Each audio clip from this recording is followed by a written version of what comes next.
Coming up, the resignation of a top CIA official. And an explosion rocks in Indiana City. Your News Valdosta starts now.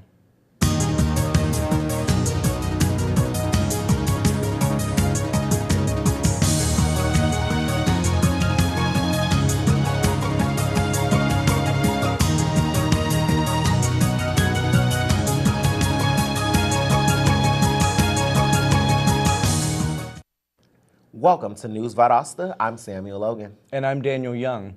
In a shocking and abrupt move, four-star General David Petraeus stepped down from his post at the helm of the CIA. General Petraeus is a celebrated war veteran, having been a lead commander in both the Iraq and Afghanistan wars. On Friday, he cited an extramarital affair as his reason for stepping down. He said that it was a horrible mistake and one that someone of his stature should not have done. House Majority Leader Eric Cantor stated that he knew of the affair and the investigation has been ongoing since October.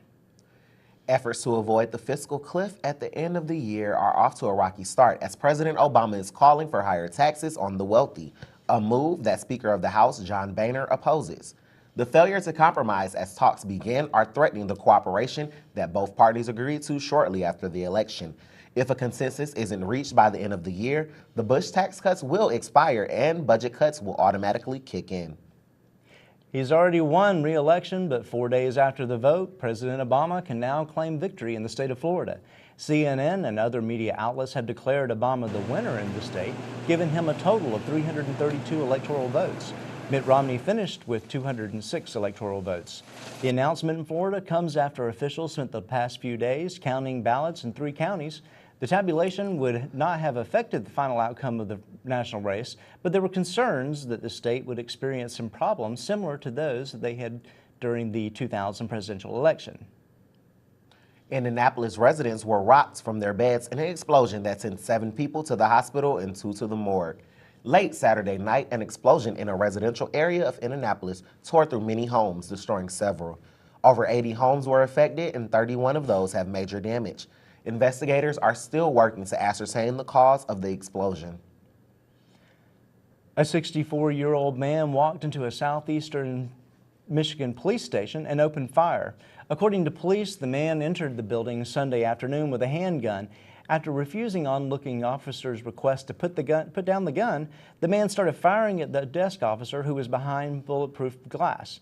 During the shootout, the man and 2 officers were wounded. The shooter died later at the hospital. The wounded officers, meanwhile, are in stable condition. Coming up, the Red Cross answers to criticism. And another possible salmonella scare. Stay with us.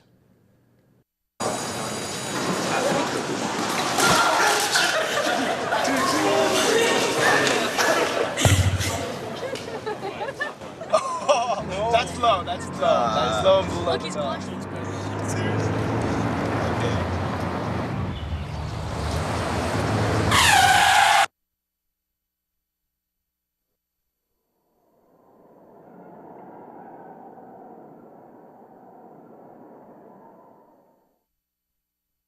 Valdosta State University.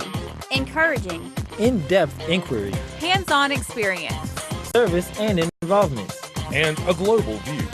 While offering a beautiful residential campus. Over 100 fields of study. Graduate and online degrees. And championship athletics. All in a warm and friendly community. Get connected and involved. Do more, become more. Valdosta State University. When every moment matters and a hand reaches out. When someone gives blood and a life is saved. That moment when heartbreak turns to hope. You're there through the American Red Cross. Every day, the Red Cross responds to nearly 200 neighborhood emergencies. And your support makes it possible. Use this moment to join us today. Visit redcross.org.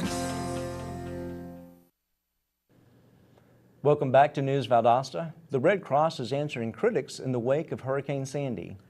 While many have criticized the Red Cross and FEMA in the past, the help that they are offering victims of Sandy has been nearly flawless, according to Red Cross supervisors. Some of the victims of the hurricane have said that they were unhappy with the treatment that they received, but the Red Cross has said they have done as much as they can and continue to do so. However, New Jersey Governor Chris Christie has praised the president, FEMA, and the Red Cross for all the support that they have provided since the hurricane hit. Some in New Jersey and New York are still without power.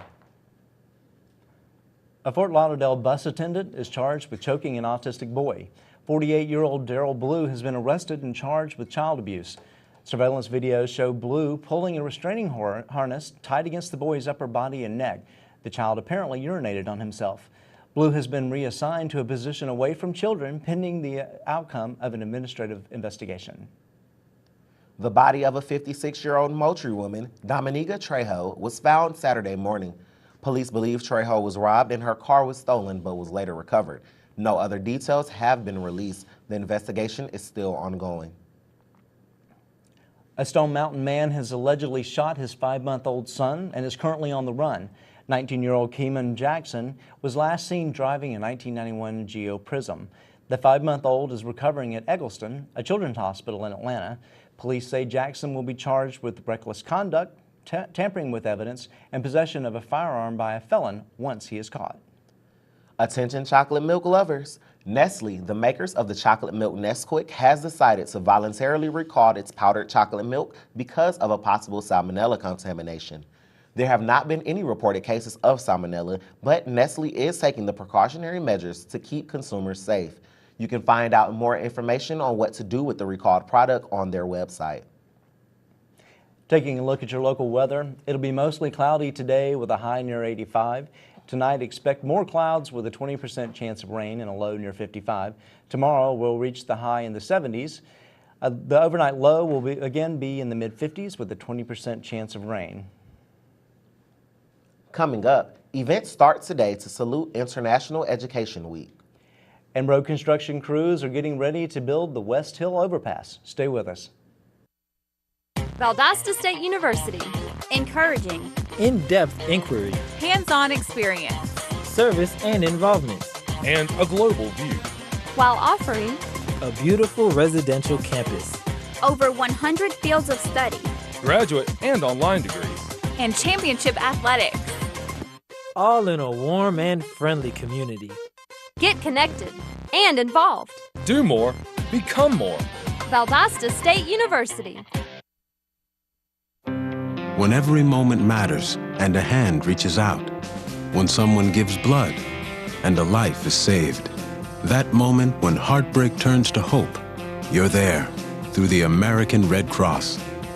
Every day, the Red Cross responds to nearly 200 neighborhood emergencies. And your support makes it possible. Use this moment to join us today. Visit redcross.org.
Welcome back to News Valdosta. I'm Daniel Young.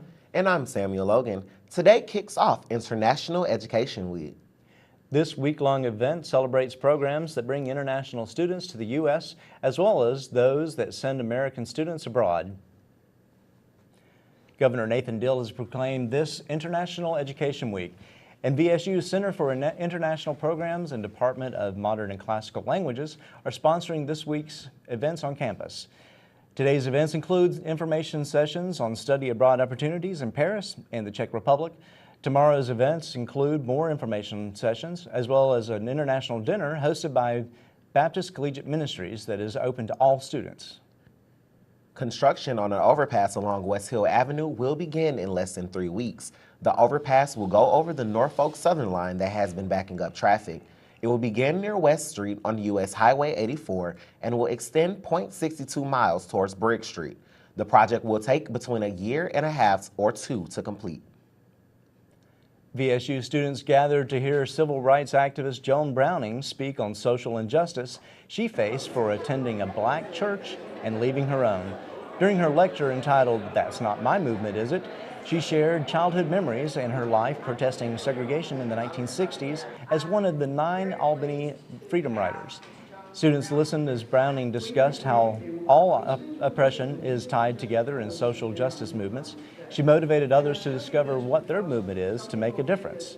Students later formed long lines to get her autograph and take pictures with her. Following the lecture was a brief question and answer session for students who wanted advice on how to start their own movement. The Central Valdosta Development Authority will hold a board meeting tomorrow at 5 p.m. Lowndes County CVDA works to ensure communal growth by coordinating with local downtown businesses and property owners. Onlookers can take part in the event in the multipurpose room at the City Hall Annex. Almost 60 years ago today, the famous Ellis Island closed down. It was best known for processing more than 12 million immigrants since 1892. Ellis Island is located in New York Harbor, and nearly 40% of Americans can trace their lineage back to the landmark. The highest number of immigrants were admitted in the late 1800s to the early 1900s, with the busiest year being 1907, when over 1 million newcomers came to America. Thanks for watching News Valdosta. I'm Samuel Logan. And I'm Daniel Young. Have a great day, and we'll see you tomorrow.